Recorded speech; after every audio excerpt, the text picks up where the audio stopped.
outer ring road inside. Cut off is outer ring road. That is called core urban region economy, called CURE.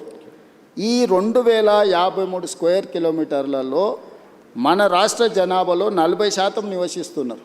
1,34,00,000 మంది ప్రజలు ఇక్కడ నివసిస్తున్నారు. లోపల ఈ ring road లోపలనే ఇక్కడ పరిశ్రమలు ఉన్నాయి, కాలుష్యం వెదజల్లే పరిశ్రమలు ఉన్నాయి, రకరకాల ఎంక్రోచ్మెంట్స్ ఉన్నాయి, నాలా ఎంక్రోచ్మెంట్స్ ఉన్నది, వాటర్ బాడీస్ ఎంక్రోచ్మెంట్స్ ఉన్నాయి, నదుల ఎంక్రోచ్మెంట్స్ ఉన్నాయి, అన్ని రకాల సమస్యలతో కూడుకున్న థిక్ పాపులేటెడ్ ఏరియా. సో దీన్ని ఈ క్యూర్ని ఏ విధంగా క్యూర్ చేయాలనేది మా పాలసీ. ఓకే, అందుకే మేము హిల్ట్ పాలసీ తీసుకొచ్చినాం. ఇక్కడున్న కాలుష్యం వెదజల్లే పరిశ్రమలని ఈ కోర్ అర్బన్ రీజన్ బయటికి తరలించాలి. అది హిల్ట్ పైన సరే అక్కడికే వస్తున్నా. సో మేము నదులను ఆక్రమించుకున్నారు, చెరువులను ఆక్రమించుకున్నారు, కుంటలను ఆక్రమించుకున్నారు, నాలాలను ఆక్రమించుకున్నారు, పబ్లిక్ పార్క్స్ని ఆక్రమించుకున్నారు, గవర్నమెంట్ ల్యాండ్స్ని ఆక్రమించుకున్నారు. సో ఇన్ని ఆక్రమణలు జరిగిన తర్వాత ఈ నగరాన్ని ఎవరైనా ప్రక్షాళన చేయగలరా? నదుల ఆక్రమణలు తొలగిస్తే ఆక్రందనలు అంటారు, చెరువులను తొలగిస్తే, కుంటలను తొలగిస్తే, నాలాలను తొలగిస్తే వీటి వల్ల ప్రకృతి వైపరీత్యం. ఎక్కడైతే నీళ్లు ఉండాలనో ఆ నీళ్ళు స్థావరాన్ని నువ్వు ఆక్రమించుకుంటే నీళ్ళు నీ మీదకి వస్తాయి. జపాన్లో ఒక సేయింగ్ ఉంది, నగరాలను నువ్వు కలుషితం చేసినా మర్చిపోతాయేమో కానీ నీటి వనరులను నువ్వు కలుషితం చేస్తే ఎప్పుడూ మర్చిపోదు. ఈరోజు నువ్వు ఎక్కడైతే ఎంక్రోచ్మెంట్ చేస్తున్నావు, వాటర్ బాడీస్ని కానీ, లేక్స్ని కానీ, వాటర్ ఫ్లోస్ని కానీ నువ్వు డిస్టర్బ్ చేస్తావు, ప్రకృతి వైపరీత్యం జరిగినప్పుడు ఎక్కడైనా నువ్వు తీసుకో విధ్వంసం, విలయ తాండవం జరుగుద్ది. సో నువ్వు నగరంలో రోడ్లు ఆక్రమించుకున్నా, లేకపోతే ఇంకేదైనా ఆక్రమించుకున్నా, గవర్నమెంట్ ల్యాండ్స్ ఆక్రమించుకున్నా ప్రకృతి నిన్ను క్షమిస్తుందేమో కానీ చెరువులు, కుంటలు, నాలలు, నదులను ఆక్రమించుకుంటే ప్రకృతి నిన్ను క్షమించదు. ప్రకృతి ప్రకోపించిన రోజు ఏది మిగలదు. సో నేను ఇప్పుడు నీ క్యూర్ మాత్రమే చెప్పిన. Outer ring road inside 160 kilometre radius ఉన్నది, మధ్యలో ఉన్నది క్యూర్. ఇది 2053 కిలోమీటర్స్, 1,34 lakh పాపులేషన్. ఇప్పుడు రీజనల్ రింగ్ రోడ్ ఏర్పాటు చేసుకోబోతున్నాం మనం, 360 kilometres. Outer ring road outside, regional ring road inside PURE peri urban region economy.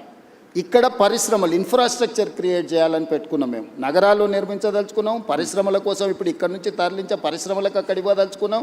మన దగ్గర చదువుకున్న నిరుద్యోగులకు సాంకేతిక నైపుణ్యాన్ని నేర్పి ఉద్యోగ ఉపాధి అవకాశాలు ఇవ్వదలుచుకున్నాం. ఇలా జీసీసీ సెంటర్స్ వచ్చినా, డేటా సెంటర్స్ వచ్చినా, ఐటీ సంస్థలు వచ్చినా, ఇతర పరిశ్రమలు వచ్చినా వీటన్నిటినీ పెరీ అర్బన్ రీజన్ ఎకానమీలో మనము అంటే ఇక్కడ ఫెసిలిటేట్ చేయదలుచుకున్నాం. Regional ring road outside అది ఆల్మోస్ట్ ఒక 10,000 స్క్వేర్ కిలోమీటర్స్ ఉంది peri urban. Regional ring road outside Telangana ఇంకొక 1,00,000 స్క్వేర్ కిలోమీటర్లు ఉంది.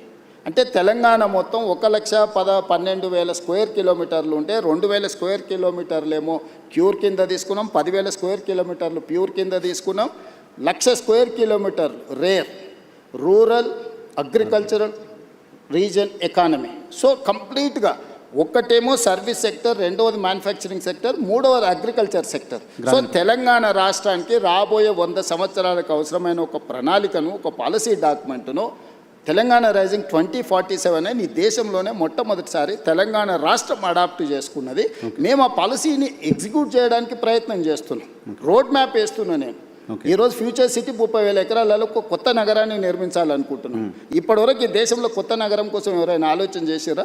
ఓ ఫైనాన్షియల్ డిస్ట్రిక్ట్ అనో, నాలెడ్జ్ పార్క్ అనో, ఒక 400 ఎకరాలు 500 ఎకరాలు కాలనీలు కట్టిండ్రు. కానీ కాంప్రహెన్సివ్ ఒక సిటీ, న్యూయార్క్ సిటీతోనో, లేకపోతే జపాన్ టోక్యోతోనో, లేకపోతే సింగపూర్తోనో, సౌత్ కొరియాలో ఒక సిటీతోనో కంపేర్ చేసే సిటీ భారతదేశంలో ఎవరైనా నిర్మించారా? ఆలోచన చేసి సిటీ నిర్మాణం అనేది సాధ్యమవుతుందా? సిటీని ఒక ప్రభుత్వం నిర్మించగలుగుతుందా?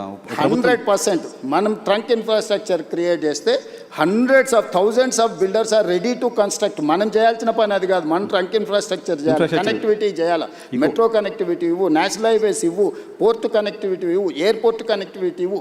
ఇది మాత్రమే ప్రభుత్వం చేయాలి. అంటే ఒక ఏరియాని ఇయర్ మార్క్ చేసి, ల్యాండ్ అక్వైర్ చేసి, ఎకో సిస్టమ్ మనం డెవలప్ చేస్తే సిటీలు నిర్మించడానికి, లక్షల కోట్లు పెట్టుబడులు పెట్టడానికి, దాన్నే వ్యాపారంగా మార్చుకొని సిటీని అభివృద్ధి చేయడానికి చాలామంది రెడీగా ఉన్నారు. ఇప్పుడు ఫైనాన్షియల్ డిస్ట్రిక్ట్ ఉంది, మొత్తం ప్రభుత్వం కట్టలేదే.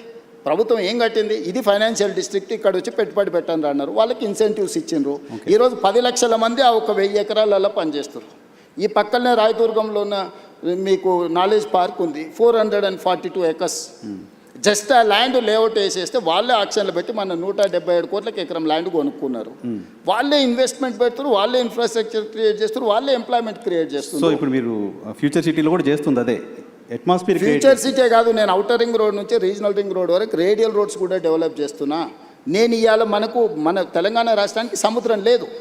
నేను పక్కనున్న రాష్ట్ర చంద్రబాబు నాయుడు గారిని, నరేంద్ర మోడీ గారిని అడిగి ఫ్యూచర్ సిటీ నుంచి ఈరోజు మచిలీపట్నం పోర్టుకి 12 lane express highway including railway line నేను డిజైన్ చేసిన. Government of India has agreed. Okay. మనము జపాన్ వీటిని దేన్ని ఎందుకు అభివృద్ధి చెందిన దేశం అంటున్నాం? అక్కడ బుల్లెట్ ట్రైన్లు ఉన్నాయి కాబట్టి అభివృద్ధి చెందిన దేశం అంటున్నారు. అక్కడ పేదరికం లేదా? చైనాలో పేదరికం లేదా? ఎందుకు 2 hours ఎక్కడికైనా చేర్చుకునేది? ఈరోజు కేంద్ర ప్రభుత్వం 7 బుల్లెట్ ట్రైన్లు ఇస్తే 7లో 3 నేను తెలంగాణ రాష్ట్రానికి తీసుకొచ్చిన. ఈరోజు శంషాబాద్ను ఒక హబ్గా చేసి శంషాబాద్ బెంగళూరు, శంషాబాద్ చెన్నై వయా అమరావతి, శంషాబాద్ ముంబై వయా పూణే.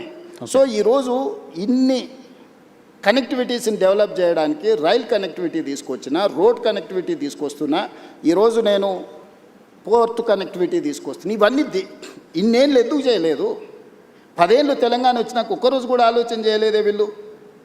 ఇప్పుడు చేస్తుంటే అడ్డం పెడతారు. ఫ్యూచర్ సిటీ కట్టనే లేవు, ఫ్యూచర్ లేని వ్యక్తి ఫ్యూచర్ సిటీ కడతాడంటే నా ఫ్యూచరు 17 సంవత్సరాలు నా గ్రోత్ చూస్తే వాళ్ళకే కాదు, వాళ్ళ తాతలకు కూడా అర్థమైంది మీ ఫ్యూచర్ ఏంటని, నా ఫ్యూచర్ ఏందనేదాన్ని. ఓకే. నా ఫ్యూచర్ వాళ్ళు కాదు డిసైడ్ చేయాల్సింది, ప్రజలు డిసైడ్ చేసారు నా ఫ్యూచర్ని.